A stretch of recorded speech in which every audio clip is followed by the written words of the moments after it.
Hilig mo bang mag-off-road gamit ang adventure scooter ng Euro Motors Philippines?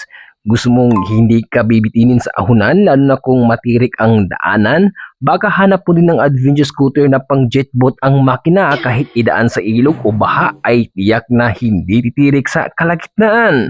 O kaya isang adventure scooter na kayang dumaan sa baga o apoy ay umaandar pa rin ang makina.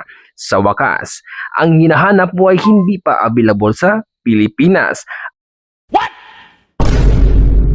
Ang galing! Ang galing! Ang meron tayo sa Euro Motors Philippines ay pangbakbakang adventure scooter na subok na, matibay at mahusay ay ang Falcon EDB 180i na merong displacement na 174.2 na tiyak na aahon ka para siguradong ligtas ang makina mo pagdating sa mga lubak at mabawatong kalsada at maiwasang magkaproblema. Skid plate ang kailangan para hindi ka mapapagastos ng lubusan. Mag-iwan ka lang ng mensahe kung interesado ka dyan. Bakit nga mahalaga ang engine guard o skid plate para sa isang adventure scooter? Depende sa daanan kung saan mo gagamitin yan. Kung ang pang syudad o city lang naman, hindi mo na kailangan yan. Depende sa iyong kalagayan. Dahil ang skid plate o engine guard ay meron niyang binabagayan. Bang!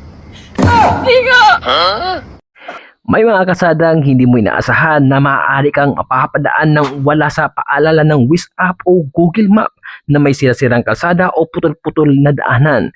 Diyan na papasok ang engine guard para sa iyong makina.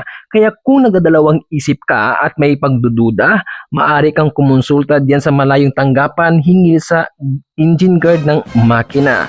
Huwag mong subukan. Masisira ang buhay mo. Kung anong payong mainam na makukuha mo dyan. Kaya kung ibig mong mapanatag ang kalooban at ayaw mong masiraan pagdating sa usapang makina, mag-decision ka ayon sa bagay na iyong pagkagagamitan. Aray ko!